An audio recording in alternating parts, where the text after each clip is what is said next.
नमस्कार दोस्तों, आपका स्वागत है आपके अपने यूट्यूब चैनल एग्ज़ाम विद्या पर।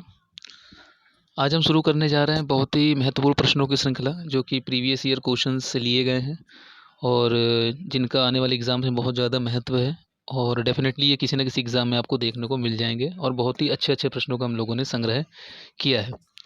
तो आशा करते हैं आप इन प्रश्नों को पसंद करेंगे। तो चलिए अपना शुरू करते हैं। हमारा पहला क्वेश्चन है कि लिंगराज मंदिर कहाँ पर स्थित है? बहुत ही अच्छा क्वेश्चन है। लिंगराज मंदिर कहाँ स्थित है? पहला ऑप्शन है पुणे, दूसरा ऑप्शन कटक, तीसरा है भुवनेश्वर और चौथा है गया। आप अपना आंसर दे सकते हैं। तो आशा करते हैं आपको आ गया होगा।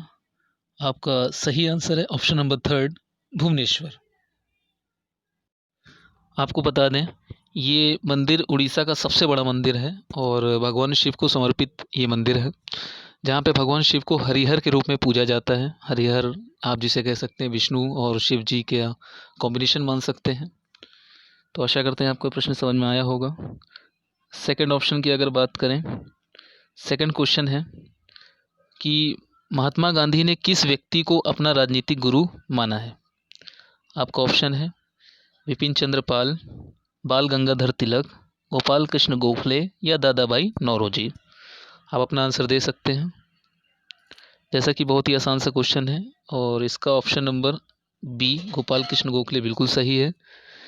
महात्मा गांधी ने अपना राजनीतिक गुरु मानते थे और इनसे बहुत ही प्रेरित थे और यदा कदा ये अपनी बातों में इनका जिक्र करते रहते थे। चलिए अब हम चलते हैं अपने तीसरे प्रश्न की ओर। तीसरा प्रश्न बहुत ही अच्छा ज्योग्राफी का क्वेश्चन है कि गुरु शिखर क्या है? जैसा कि आप नाम से ही देख रहे हैं, क्या ये एक प्रसिद्ध साहित्य लेखक हैं या कोई एक प्राचीन अलवर संत हैं या अरावली श्रेणी की सबसे ऊंची चोटी है या किसी पुस्तक का नाम है? आप जब तक सोचें क्या हो सकता है इसका आंसर। चलिए, तो इसका सही आंसर है ऑप्शन नंबर थर्ड, अरावली श्रेणी की सबसे ऊंची चोटी। अब इसकी डिटेलिंग की अगर हम बात कर लें तो ये जो गुरु शिखर है ये राजस्थान का एक पर्वत है, अरबुडा पर्वत, वहाँ पर ये चोटी स्थित है और अरावली श्रेणी की सबसे ऊंची चोटी है। अगर इसकी ऊंचाई की बात करें तो लमसम 1722 मीटर ये ऊंची चोटी है और हालांकि इसके पीछे बहुत अच्छी कहानी है कि ये भगवान विष्णु के अवतार दत्तात्रेय के नाम पर इसका नाम गुरु शिखर रखा गया है और अंग्रेजी में इसे द पीक ऑफ द गुरु भी कहा जाता है। आशा करते हैं आपको ये आ गया होगा। अब हम चलते हैं अपने अगले प्रश्न की तरफ। अगला प्रश्न है कि निम्नलिखित में से कौन सा भारत का प्रमुख चाय उत्पादक राज्य है? आपके ऑप्शंस हैं option number one Odisha, second Paschim Bangal, third Andhra Pradesh and fourth Himachal Pradesh. आप अपना आंसर दे सकते हैं। चलिए, तो आपका ऑप्शन नंबर जो सेकंड है पश्चिम बंगाल, ये पूरी तरह से सही है। आपको अगर इसकी कुछ डिटेलिंग से बारे में बताया जाए तो पश्चिम बंगाल जो है बहुत ही महत्वपूर्ण चाय उत्पादक राज्य है और शायद बड़ा भी। यहाँ पे कुछ स्पेशल ज़िले हैं या क्षेत्र हैं जहाँ पे चाय बहुत अधिक मात्रा में उगाई जाती है, जैसे दार्जिलिंग। इसके अलावा कूच बिहार में एक दुर्स जगह है वहाँ पर। इसके अलावा आपके पश्चिमी दिनाजपुर में तराई क्षेत्र, यहाँ पे चाय उत्पादन किया जाता है। इसके अलावा आपको विदित होगा कि असम भी हमारा बहुत ही प्रमुख चाय उत्पादक राज्य है। चलते हैं अब अगले प्रश्न की ओर। आपका अगला प्रश्न है कि किस पदार्थ को क्विक सिल्वर के नाम से जाना जाता है? ये प्रश्न बहुत ही इंपॉर्टेंट है कि किस पदार्थ को क्विक सिल्वर के नाम से जाना जाता है। आपके ऑप्शंस हैं पारा जिसे हम कहते हैं मरकरी, सीसा, लेड, चांदी या सोना। आप अपना आंसर दे सकते हैं। आशा करते हैं आपको ये प्रश्न आ गया होगा। तो इसका आंसर नंबर जो फर्स्ट ऑप्शन है वो बिल्कुल सही है। यदि हम कुछ डिटेलिंग्स की बात करें तो पारा या मरकरी, जिसको हम क्विक सिल्वर भी कहते हैं, इसका परमाणु क्रमांक आप जानते होंगे 80 होता है। ये प्रकृति में बहुत ही कम मात्रा में पाया जाता है, बहुत ही कम नेचर में ये पाया जाता है। और अगर इस सबसे इम्पोर्टेंट एक चीज़ आपको बारे में याद रखनी होगी कि जो पारा है इसका मेन ओर कौन सा एग्ज़ाम में बहुत पूछा जाता है, तो आपको बता दें पारे का मेन ओर है सीने बार, सीने बार। और आपको और थोड़ा सा बता दें तो ये हीट एंड इलेक्ट्रिसिटी का बहुत अच्छा कंडक्टर है। कभी कभी इसका गलनांक पूछ लिया जाता है जो कि 234 केल्विन कहा जा सकता है। इसके अलावा ये बहुत ही सफ़ेद एवं चमकीली धातु है जो कि रूम टेम्परेचर भी लिक्विड में पाई जाती है। आपको ये डिटेल्स याद रखनी होंगी जो कि आपको बहुत हेल्प करेंगी। चलते हैं अपने अगले प्रश्न की ओर। अगला प्रश्न है आपका कि किस राज्य के उच्च न्यायालय ने गंगा एवं यमुना को जीवित मानव का दर्जा प्रदान किया है? बहुत ध्यान से प्रश्न को समझिएगा, शायद ही कभी कहीं देखने को मिला, लेकिन ये बहुत पूछा जाता है। आपका पहला ऑप्शन है उत्तराखंड उच्च न्यायालय, सेकंड ऑप्शन दिल्ली उच्च न्यायालय, तीसरा ऑप्शन है कोलकाता उच्च न्यायालय एंड चौथा ऑप्शन है गुवाहाटी उच्च न्यायालय। आप अपना ऑप्शन दे सकते हैं। तो इसका ऑप्शन नंबर जो आपका फर्स्ट है वो बिल्कुल सही होगा। और ये बहुत ही इंटरेस्टिंग क्वेश्चन मान लगता है, क्योंकि किसी नदी को अगर जीवित मानव का दर्जा दिया जाए तो बहुत इंपॉर्टेंट प्रश्न हो जाता है। आपको बता दें कि उत्तराखंड उच्च न्यायालय ने 20 मार्च 2017 के अपने जजमेंट में नदियों को जीवित मानव का दर्जा दिया था। जैसा कि आप पता है कि उत्तराखंड काफ़ी नदियों का एक बहुत अच्छा प्लेस है, बहुत ही पवित्र नदियाँ वहाँ पर बहती हैं, तो इसलिए उसमें वहाँ पर याचिका के अनुरूप उन्होंने ये फैसला दिया था। उन्होंने कहा था कि जिस तरह से किसी मानव को चोट पहुँचाने पे सज़ा होती है, उसी तरह से यदि आप इन नदियों को प्रदूषित करेंगे तो आपको सज़ा हो सकती है। इंटरेस्टिंग क्वेश्चन है, आप नोट डाउन कर सकते हैं। बीच बीच में आपको जो भी क्वेश्चन इंपॉर्टेंट लगते हैं आप उसे ज़रूर नोट डाउन करें। बहुत ही अच्छे प्रश्न का संग्रह किया गया है, और यदि आप लोग कमेंट, शेयर एंड सब्सक्राइब करते रहेंगे और आप लोग सपोर्ट करते रहेंगे तो हम बहुत ही अच्छे अच्छे प्रश्नों का संग्रह करते रहेंगे और आपको देते रहेंगे, जो कि आपके एग्जाम्स में बहुत पूछे जाते हैं। अब चलते हैं आपके अगले प्रश्न की तरफ। आपका अगला प्रश्न बहुत ही अच्छा क्वेश्चन है कि भारत में मुख्यतः किस प्रकार के वन पाए जाते हैं? आपका पहला क्वेश्चन है, आंसर है पतझड़ वन, दूसरा ऑप्शन है पर्वतीय वन, तीसरा ऑप्शन है कटीले वन, या चौथा ऑप्शन उष्णकटिबंधीय वन। आपको बहुत ध्यान से प्रश्न का आंसर देना है। चलिए आप दीजिएगा। तो इसका ऑप्शन नंबर जो आपका फर्स्ट ऑप्शन है वो बिल्कुल सही है। और आपको बता दें कि इसकी कुछ डिटेलिंग्स पे अगर हम जाते हैं तो पतझड़ वन को आप उष्णकटिबंधीय पर्णपाती वन या डेसिडस फॉरेस्ट आप जिसे कहते हो वो कहते हो, या मानसून फॉरेस्ट के नाम से भी इसको जाना जाता है। और आपको बता दें हमारे भारत के जितना भी फॉरेस्ट एरिया है या वन क्षेत्र है उसके आधे से अधिक क्षेत्र में ये वन फैले हुए हैं। और यहाँ के अगर वर्षा ऋतु की अगर हम बात करें तो लमसम 100 से 200 सेंटीमीटर वार्षिक वर्षा वाले क्षेत्रों में ये वन पाए जाते हैं। आपको इसकी डिटेलिंग्स ज़रूर लिखनी चाहिए और याद रखनी चाहिए। चलते हैं अपने अगले प्रश्न की तरफ। अगला प्रश्न है कि किस सागर को लक्काद्वीप सागर के नाम से जानते हैं? बहुत ही अनोखा सा क्वेश्चन है, आपको याद रखना होगा। ऑप्शंस हैं लक्षद्वीप सागर, बंगाल की खाड़ी, काला सागर या हिंद महासागर। चलिए, तो इसका जो सही आंसर होगा वो आपका ऑप्शन नंबर ए होगा। Option number A. डिटेलिंग्स की अगर हम बात करें तो इसको लक्काद्वीप सागर को ही लक्षद्वीप सागर के नाम से जानते हैं। और इस जो हमारा जल क्षेत्र है इसमें आपके भारत, श्रीलंका और मालदीव के आपके जल समुद्री जल क्षेत्र आपके शामिल हैं। अगर इसकी लोकेशन की बात की जाए तो ये केरला के वेस्ट में स्थित है या पश्चिम में स्थित है। और आपको बता दें कि इसका एक बहुत ही अच्छा पार्ट है मन्नार की खाड़ी, जो कि हमारे एशिया का बहुत ही प्रॉस्परस कोस्टल एरिया माना जाता है। आप इसे याद रखेंगे। नेक्स्ट क्वेश्चन की अगर अब बात की जाए तो नेक्स्ट क्वेश्चन है आपका कि खगोल शास्त्र में दूरी को मापने के लिए किस लंबाई मात्रक का प्रयोग करते हैं? आपका पहला ऑप्शन है पारसेक, सेकंड ऑप्शन है प्रकाश वर्ष, थर्ड ऑप्शन है nibble and fourth option is Hubble लंबाई। आप अपना आंसर दे सकते हैं। चलिए, बहुत ही आसान सा क्वेश्चन था और इसका option as you know that कि सेकंड ऑप्शन बिल्कुल सही है। अगर हम बात करें तो प्रकाश वर्ष खगोलीय लंबाई का मात्रक है और ये लगभग 9 ट्रिलियन किलोमीटर के बराबर होता है। और अगर हम जो अंतर्राष्ट्रीय खगोलीय यूनियन है अगर उसकी परिभाषा पर गौर करें तो आपके ये एक प्रकाश वर्ष निर्वात या वैक्यूम में प्रकाश के द्वारा एक वर्ष में चली गई दूरी होती है। अगर इसकी लेंथ की बात की जाए तो 9.46 इंटू 10⁻15 मीटर के ये बराबर होती है। चलिए अब अपने अगले प्रश्न की ओर चलते हैं। हमारा अगला प्रश्न बहुत ही जाना माना सा क्वेश्चन है कि श्वेत क्रांति के जनक किसे माना जाता है? श्वेत क्रांति का जनक किसे माना जाता है? आपके ऑप्शंस हैं एम.एस. स्वामीनाथन, राजेंद्र सिंह, आनंद दूधवाला और वर्गीज कुरियन। बहुत ही आसान सा क्वेश्चन है, इसका तुरंत आंसर आप दे सकते हैं। Option number D Verghese Kurien. श्वेत क्रांति आपको पता है कि दूध से रिलेटेड है, कि दूध का उत्पादन देश में बढ़ाने के लिए वर्गीज कुरियन जी ने ये स्टार्ट किया था। और आपको ऑप्शन नंबर फर्स्ट की अगर हम बात करें तो एम.एस. स्वामीनाथन, जो कि हरित क्रांति के जनक माने जाते हैं, मतलब फसलों का उत्पादन स्तर तेज करने के लिए जो क्रांति इन्होंने स्टार्ट की थी। सेकंड राजेंद्र सिंह, इनका नाम बहुत कम आपने सुना होगा, लेकिन ये जल पुरुष के नाम से इनको बोला जाता है, तो आप इसे ज़रूर याद कर लें, इनको जल पुरुष के नाम से जाना जाता है। चलिए तो अगले प्रश्न की ओर चलते हैं। हमारा अगला क्वेश्चन है कि भारत में आर्थिक उदारवाद का आरंभ कब हुआ? Option number first 2006, second 1996, third 1991 या फोर्थ ऑप्शन 1978। तो इसका ऑप्शन नंबर जो है आपका थर्ड, ये बिल्कुल सही होगा। अगर हल्की सी डिटेलिंग की बात की जाए तो हमारे भारत में 1991 में आर्थिक उदारवाद का स्थापना हुई थी, यह शुरुआत हुई थी, जिसका मेन जो मोटो था ये था कि ग्लोबली स्तर पर, वैश्विक स्तर पर जो भारत की पहुंच थी इकोनॉमिकल वे में, उसको स्थापित करना था।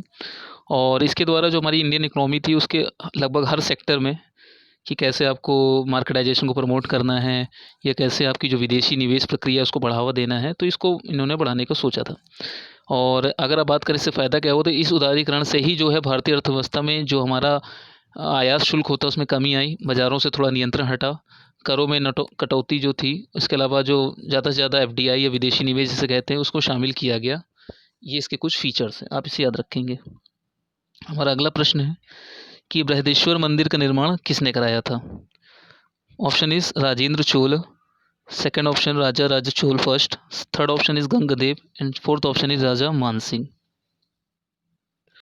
चलिए तो इसका आंसर आप जानते होंगे। इसका ऑप्शन नंबर सेकंड बिल्कुल सही है। अगर इसकी डिटेलिंग की बात की जाए तो ये आपका भगवान शिव को समर्पित एक हिंदू मंदिर है जो कि तमिलनाडु के तंजावुर में स्थित है। डिटेल ज़रूर आप लिख लेंगे, तमिलनाडु के तंजावुर में ये मंदिर स्थित है। और इस मंदिर का एक दूसरा नाम भी माना जाता है राजराजेश्वर मंदिर।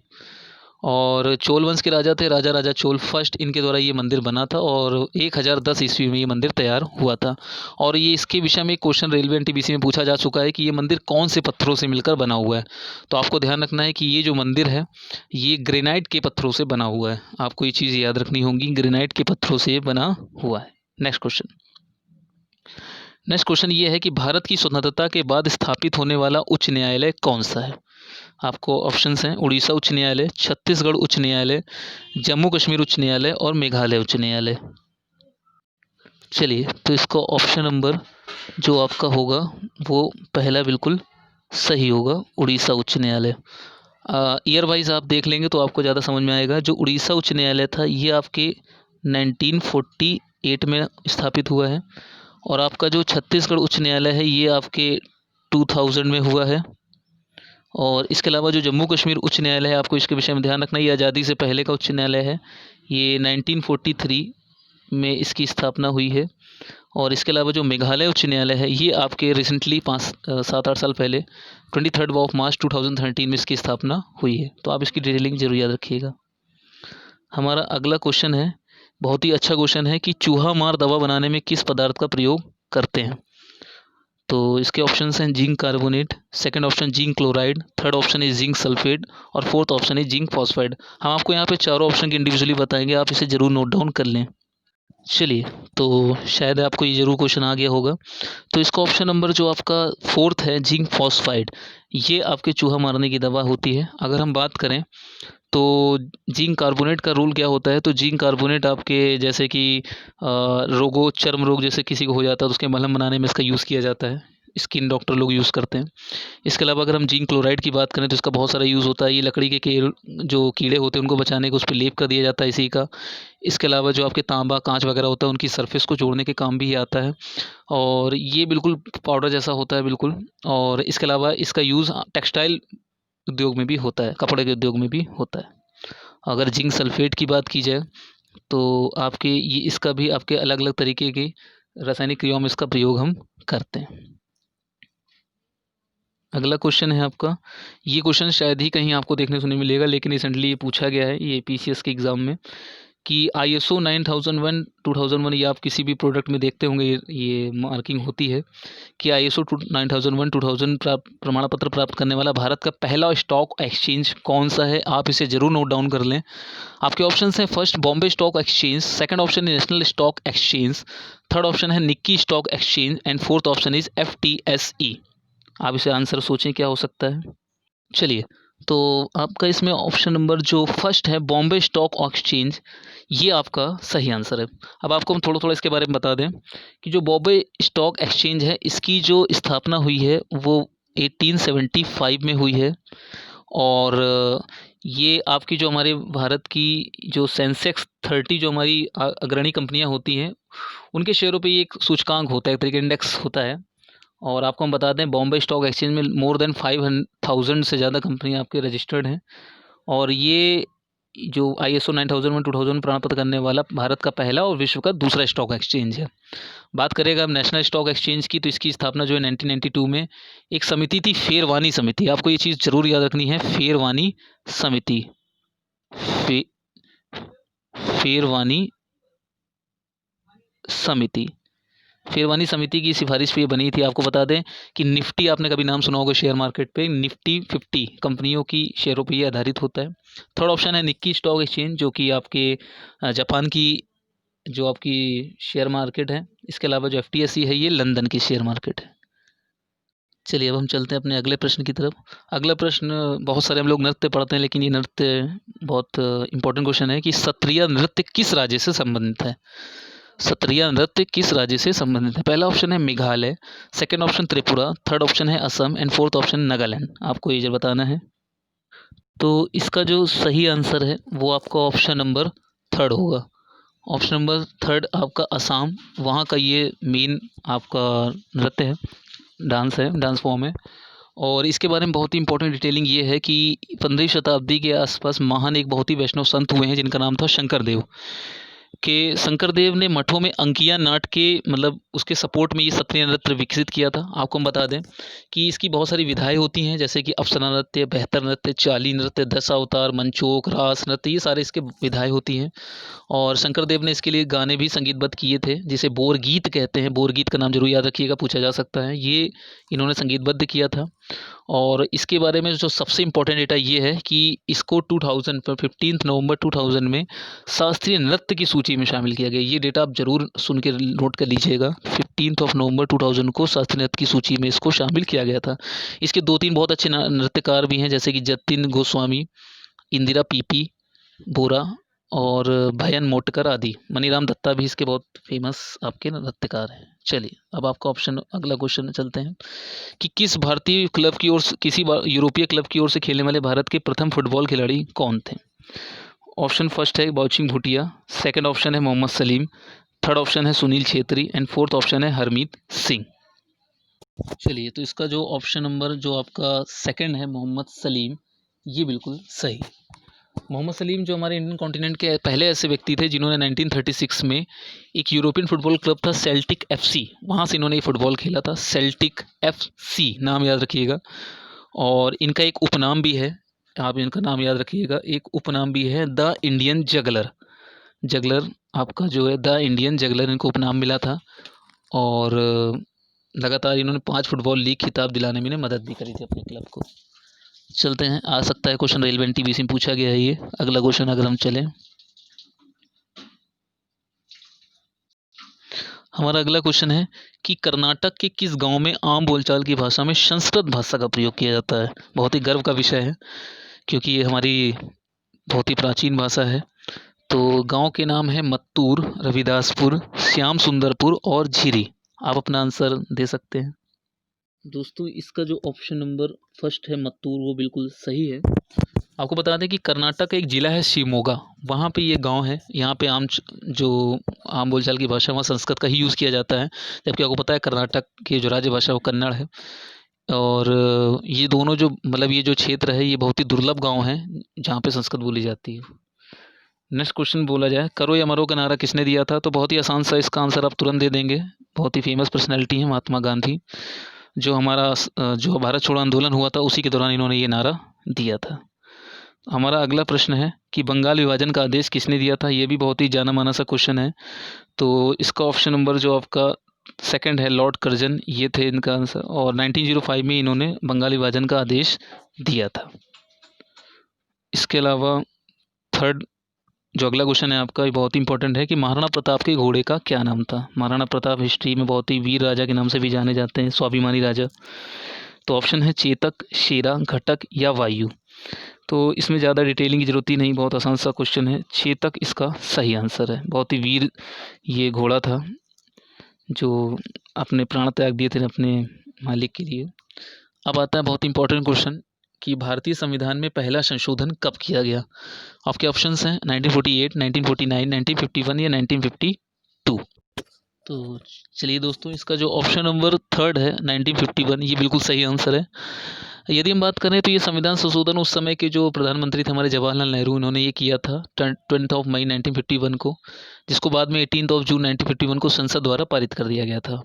और आपको बता दें, इसकी मेन खासियत ये है कि ये जो संशोधन था, ये जो हमारी स्पीच और जो हमारी एक्सप्रेशन होती है, इसकी स्वतंत्रता, या जैसे हम कहते हैं कि भाषण और अभिव्यक्ति की जो स्वतंत्रता होती है आपके, ये उसके दुरुपयोग पर रोक लगाती है कि आप किसी को भी अपने अधिकार के वश में आके आप किसी को भी उल्टा सीधा कह के आप भावनाएं आहत नहीं कर सकते, उस पर यह केंद्रित है।